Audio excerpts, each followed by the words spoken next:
ሁለተኛ ነገሥት ምዕራፍ 9 ነቢዩም ኤልሳ ከነቢያት ልጆች አንዱን ጠርቶ እንዲህ አለው፣ ወገብህን ታጥቀህ ይህን የዘይት ማሰሮ በእጅህ ያዝ፣ ወደ ሬማት ዘገለዓድም ሂድ። በዚያም በደረስህ ጊዜ የናሚሴን ልጅ የኢዮሳፍጥን ልጅ ኢዩን ታገኘዋለህ። ገብተህም ከወንድሞቹ መካከል አስነሳው፣ ወደ ጓዳም አግባው። የዘይቱንም ማሰሮ ይዘህ በራሱ ላይ አፍስሰውና እግዚአብሔር እንዲህ ይላል፣ በእስራኤል ላይ ንጉሥ ትሆን ዘንድ ቀባሁህ በለው። በሩንም ከፍተህ ሽሽ፣ አትዘግይም። እንዲሁም ጎልማሳው ነቢይ ወደ ሬማት ዘገለዓድ ሄደ። በገባም ጊዜ እነሆ የሰራዊት አለቆች ተቀምጠው ነበር። እርሱም አለቃ ሆይ ካንተ ጋር ነገር አለኝ አለ። ኢዩም ከማንኛችን ጋር ነው አለ። እርሱም አለቃ ሆይ ካንተ ጋር ነው አለ። ተነስቶም ወደ ቤቱ ገባ። ዘይቱንም በራሱ ላይ አፍስሶ እንዲህ አለው፣ የእስራኤል አምላክ እግዚአብሔር እንዲህ ይላል፣ በእግዚአብሔር ሕዝብ በእስራኤል ላይ ንጉሥ ትሆን ዘንድ ቀባሁህ።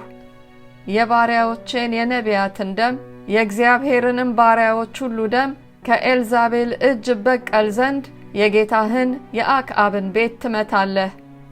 የአክዓብን ቤት ሁሉ ይጠፋል። በእስራኤልም ዘንድ የታሰረውንና የተለቀቀውን ወንድ ሁሉ ከአክዓብ አጠፋለሁ።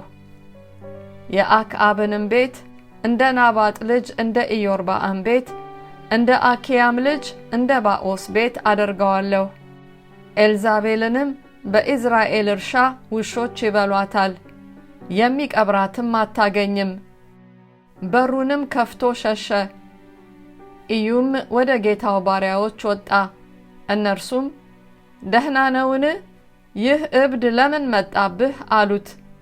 እርሱም ሰውየውንና ነገሩን ታውቃላችሁ አላቸው። እነርሱም ሐሰት ነው፣ ንገረን አሉት። እርሱም እግዚአብሔር እንዲህ ይላል፣ በእስራኤል ላይ ንጉሥ ትሆን ዘንድ ቀባሁህ ብሎ እንዲህ ነገረኝ አላቸው።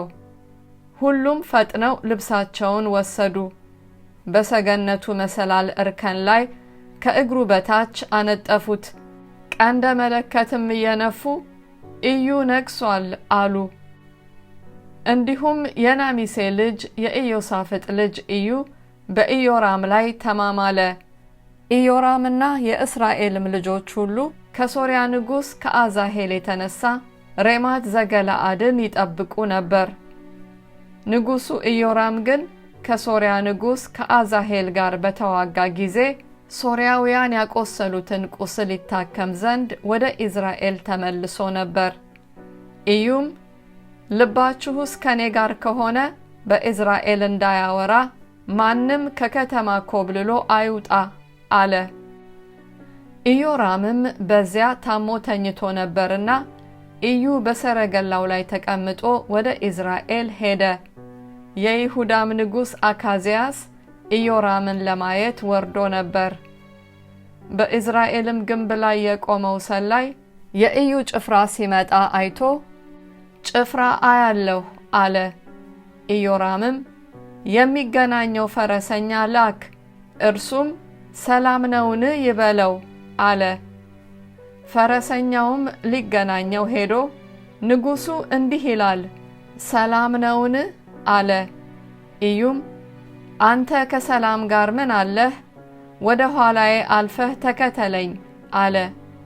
ሰላዩም መልእክተኛው ደረሰባቸው፣ ነገር ግን አልተመለሰም ብሎ ነገረው።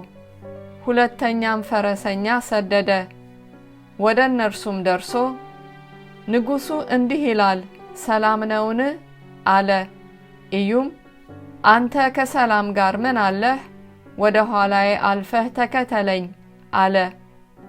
ሰላዩም ደረሰባቸው፣ ነገር ግን አልተመለሰም፣ በችኮላ ይሄዳልና አካሄዱ እንደ ናሚሴ ልጅ እንደ ኢዩ አካሄድ ነው ብሎ ነገረው። ኢዮራምም ሰረገላ አዘጋጁ አለ። ሰረገላውንም አዘጋጁለት። የእስራኤልም ንጉሥ ኢዮራም የይሁዳም ንጉሥ አካዝያስ በሰረገሎቻቸው ተቀምጠው ወጡ። ኢዩንም ሊገናኙት ሄዱ። በኢዝራኤላዊው በናቡቴ እርሻ ውስጥ አገኙት።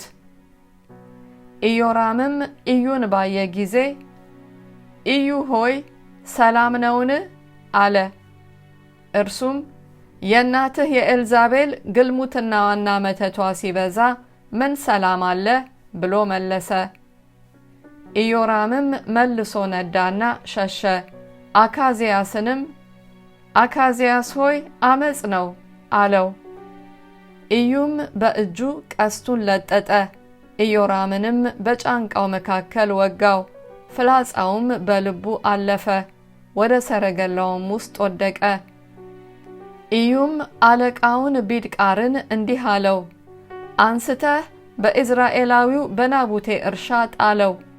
አንተና እኔ ጎን ለጎን በፈረስ ተቀምጠን አባቱን አክዓብን በተከተልን ጊዜ እግዚአብሔር እንዲህ ብሎ ይህን መከራ እንደተናገረበት አስብ። በእውነት የናቡቴንና የልጆቹን ደም ትናንትና አይቻለሁ ይላል እግዚአብሔር። በዚህም እርሻ እመልስብሃለሁ ይላል እግዚአብሔር። ስለዚህ እግዚአብሔር እንደተናገረው ቃል ወስደህ በእርሻው ውስጥ ጣለው። የይሁዳ ንጉሥ አካዝያስ ያንን ባየ ጊዜ በአትክልት ቤት መንገድ ሸሸ። ኢዩም ይህን ደግሞ በሰረገላው ላይ ውጉት እያለ ተከተለው። በይብለዓምም አቅራቢያ ባለችው በጉራ ቀበት ላይ ወጉት። ወደ መጊዶም ሸሸ፣ በዚያም ሞተ። ባሪያዎቹም በሰረገላው ጭነው ወደ ኢየሩሳሌም ወሰዱት። በዳዊትም ከተማ በመቃብሩ ከአባቶቹ ጋር ቀበሩት። በአክዓብም ልጅ በኢዮራም በ11ኛው ዓመት አካዝያስ በይሁዳ ላይ ነገሰ። ኢዩም ወደ ኢዝራኤል መጣ።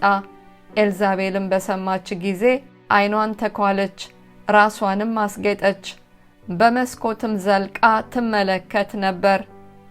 ኢዩም በበሩ ሲገባ ጌታውን የገደለ ዘምሪ ሆይ ሰላም ነውን? አለችው።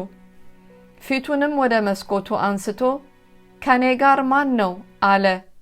2-3 ጃንደረቦች ወደ እርሱ ተመለከቱ። እርሱም ወደ ታች ወርውሯት አለ። ወረወሯትም። ደሟም በግንቡና በፈረሶቹ ላይ ተረጨ፣ ረገጧትም። በገባም ጊዜ በላ ጠጣም። ከዚያም በኋላ ይህችን የተረገመች እዩ፣ የንጉሥ ልጅ ናትና ቅበሯት አለ። ሊቀብሯትም በሄዱ ጊዜ ከአናቷና ከእግሯ ከመዳፍም በቀር ምንም አላገኙም። ተመልሰውም ነገሩት። እርሱም በባሪያው በቴስቢያዊ ኤልያስ በኢዝራኤል እርሻ የኤልዛቤልን ሥጋ ውሾች ይበላሉ። የኤልዛቤልም ሬሳ በኢዝራኤል እርሻ መሬት ላይ እንደ ፍግ ይሆናልና ማንም ይህች ኤልዛቤል ናት ይል ዘንድ አይችልም ብሎ የተናገረው የእግዚአብሔር ቃል ይህ ነው አለ።